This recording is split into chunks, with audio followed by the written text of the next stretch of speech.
प्रदीप भाटी जी, अभी 2024 का आपने एग्जांपल दिया, 2024 की तो मैंने भी बात की कि 2024 के बाद ऐसा लगा था कि मोदी का मैजिक खत्म हो रहा है, लेकिन 24 के बाद जितने चुनाव हैं वहां बीजेपी को रोकना नामुमकिन हो रहा है ना, और इसी में फिर यूपी का चुनाव भी पड़ने वाला है। पहले तो मैं अपनी बहन को करेक्ट कर दूं, मैंने कहा था जो 2024 में जीता, मतलब पिछले लोकसभा चुनाव में जैसे जैसे जीतता है उसी वही विधानसभा जीतता है, तो हम 2024 में लोकसभा उत्तर प्रदेश के अंदर जीते, तो ये थोड़ा समझने में फेर हो गया। दूसरी बताए उत्तर प्रदेश 24 में हम लोग जीते, 27 में होने वाली, आपको 27 में लोग 24 के अंदर लोकसभा का चुनाव नहीं हुआ, पढ़ाया जाता है, 7वीं कक्षा में पढ़ाया जाता है विधानसभा का चुनाव लोकसभा के चुनाव से अलग होता है। शिष्टाचार भूल गई? नहीं शिष्टाचार नहीं, आपको करेक्ट कर रही हूं, आपको सिविक का लेसन पढ़ा रही हूं, नहीं सिविक सेंस मुझ में पूरी है और सिविक का लेसन भी आपको दे रही हूँ। 2024 के अंदर कोई विधानसभा का चुनाव नहीं हुआ। अच्छा चले, चुनाव ही नहीं हुआ था, राष्ट्रीय चुनाव हुआ था। पढ़ के आइए, मुद्दों पर आते हैं। अच्छा बोले। एक चीज, दूसरी बात, एक जो इन्होंने खून की बात करी, भारतीय जनता पार्टी का भविष्य मतलब इतिहास रहा है कि ये खून का तो खेल खेलते ही हैं, गुजरात से लेके यहाँ तक पहुंचे हैं, खून का खेल ही खेल के पहुंचे हैं। और उत्तर प्रदेश के अंदर, उत्तर प्रदेश के अंदर इसके खिलाफ किस प्रकार का बयान है? क्या मैंने किसी का नाम लिया? देखिए कितने बेचैन हुए, मैंने तो किसी का नाम भी नहीं लिया, मैंने कहा गुजरात में खून नहीं हुआ, 2002 में खून नहीं हुआ, नहीं उत्तर प्रदेश के अंदर खून नहीं हुआ, 2002 में गुजरात के अंदर खून नहीं हुआ, नहीं मैंने किसी का नाम लिया। अरे इतने बेचैन, आपको खुद ऑब्वियस कहते हैं कि आप कौन खून, शर्म तो आप करिए, लोगों का खून आपने बनाया, शर्म आपको करनी चाहिए। फिर तो मुजफ्फरनगर में भी खून बहा था, अयोध्या में भी खून बहा था। इन्होंने जो अगर खून के इतिहास पर जाएंगे तो आपके कपड़े में खून जिनसे गोलियां चलवाई उनसे मंदिर बनवा रहे हैं, एक मिनट, जिनसे गोलियां चलवाई उनसे मंदिर बनवा रहे हैं, इनको ये नजर नहीं आता। गलत बात है। जिन्होंने गोलियां चलवाई प्रिंसिपल सेक्रेटरी थे, उनसे मंदिर बनवा रहे हैं, यानी आपकी सरकार में प्रिंसिपल उसको भूल जाते हैं। आपकी सरकार में प्रिंसिपल सेक्रेटरी मुख्यमंत्री ज्यादा स्ट्रांग होता था। एक सेकंड, बस एक लॉजिक का जवाब दीजिए, आपकी सरकार में प्रिंसिपल सेक्रेटरी क्या मुख्यमंत्री से ज्यादा स्ट्रांग होता है? ऑर्डर्स आके डीएम देते हैं, मुख्यमंत्री नहीं देता है, तो मुख्यमंत्री की कोई पकड़ नहीं होती। ऑर्डर्स वहां पे जुडिशियल जो भी ऑफिसर्स होते हैं वो ऑर्डर्स मिलने के बाद भी जो कुछ हुआ अयोध्या में, उसके बाद चले बता दें आप लोगों ने क्या किया। अगर आप एक बता दिए, अगर वो हम दोषी हैं तो कौन सी अदालत में आज तक मुकदमा एक हमारे नेता खिलाफ है? सारे भारतीय जनता पार्टी के खिलाफ है, सरकार तो हमारी नहीं थी सेंटर में।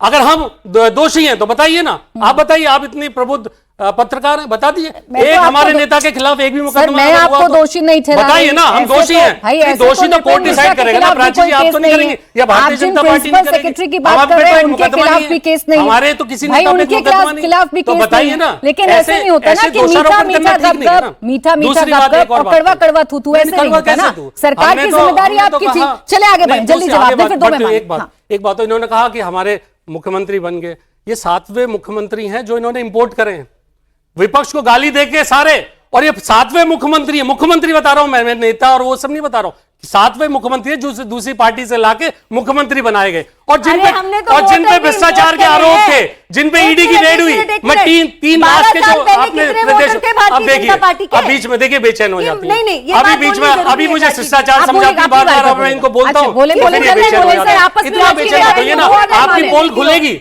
आप बेचैन होंगे, लेकिन आप बीच में बोलिए, पोल खुलेगी, कोई गलत भाषा नहीं है, ये संसदीय भाषा है, पोल खुलेगी, कोई गलत भाषा नहीं। आपको गलत भाषा लगती हो तो जाके प्रोटेस्ट करवा लीजिए। नहीं, आपको अगर गलत भाषा लगती है, नहीं मेरे बीच में टाइम का बर्बाद मत करिए ना, आप अपने टाइम में बोला है, आप बर्बाद कर रही है। दूसरी बात, जल्दी से खत्म करें सर, उत्तर प्रदेश के अंदर आधे 49% जो इनके मिनिस्टर्स हैं वो उन पे क्रिमिनल केसेस चल रहे हैं, 49%, और संगीन अपराधों में लिप्त 44% है।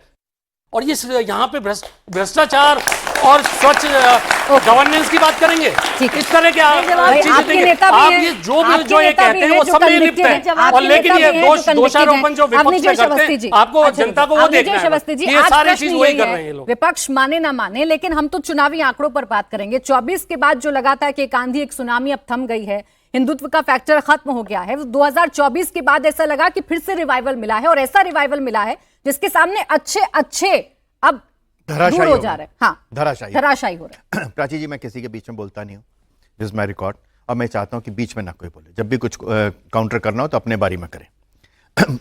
प्राची जी, जब लगातार 4 मई से पहले तक, और एग्जिट पोल से पहले तो और भी, और एग्जिट पोल आने के बाद भी, कि 77 से 148 तक बीजेपी कैसे पहुंच जाएगी, नॉर्थ बंगाल में मैक्सिमम इतने ले सकते हैं, 59 जीती थी, कितनी जीत जाएगी, 80-90 जीत जाएगी। और साउथ बंगाल में तो सिर्फ 15 या 13 या 18 जीती थी, तो कितने हो जाएंगे, तो वो 148 कैसे पहुंच जाएगी। यही सब था ना, पूरा यही चल रहा था, यही आंकड़े थे। लेकिन किसी ने इस बात की कल्पना की थी कि 200 के ऊपर कैसे पहुंचेगी। ये जब देश की जनता करती है ना, 2019 में उत्तर प्रदेश में 5 समाजवादी पार्टी के लोग जीते थे, 5 परिवार के थे, सिर्फ परिवार के लोग जीते थे। परिवार वाली पार्टी है, सिर्फ परिवार के जो 5 सदस्य थे सिर्फ वो जीते थे, 10 बीएसपी जीती थी। ये हालत थी। 2024 में जब जीते ये लोग, ज्यादा सीटें जीते, तो कहते हैं कि हमने ईवीएम की वजह से नहीं, तब जनता ने जिताया, ठीक है ना। और जब हारते हैं तो ईवीएम हराती है। मैं आप लोगों को बता दूं कि ईवीएम कोई बैलेट पेपर से अलग नहीं है। हर एक व्यक्ति जो वोट देता है वो अपना वोट देख सकता है। इन ए वे आप कभी भी किसी भी सीट की मतगणना करवा सकते हैं, कागज पर कर सकते हैं, क्योंकि वीवीपैट आता है साथ में। This is just like a ballot paper. बस ये है कि उसको लूटा नहीं जा सकता, इतना जरूर है कि उसको लूटा नहीं जा सकता। वो सारे वीवीपैट जो हैं सुरक्षित रहते हैं। आपने अपना वोट जिसको दिया वो वहां पे रजिस्टर्ड हुआ कि नहीं आप देखते हैं, कुछ सेकंड तक वो सामने दिखाई देता है, उसके बाद अंदर बॉक्स में जाता है। तो पहली बात तो यह है कि यह किसी को भी आपने कहा ना कि रिवाइवल का सवाल नहीं। आपने कहा था कि क्या मोदी को हराना मुमकिन है?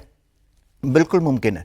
उससे बेहतर करके तो दिखाइए आप एक बात आइए, 15 साल का शासन था ममता बनर्जी का पश्चिम बंगाल में। आप सब लोग बताइए, आप सामने बैठे हैं, आपने 15 साल के रिपोर्ट कार्ड में, कोई टीएमसी के रिपोर्ट कार्ड में कुछ ये देखा, एक पॉइंट भी देखा कि हमने ये किया है पश्चिम बंगाल में?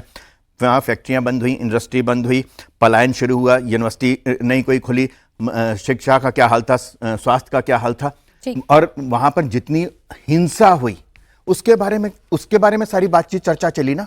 कोई एक भी पॉजिटिव बात हुई है क्या? उन्होंने कहा कि 15 साल हमने शासन किया, मुझे इसलिए वोट दो क्योंकि मैंने 15 साल में कलकत्ता में या पश्चिम बंगाल में।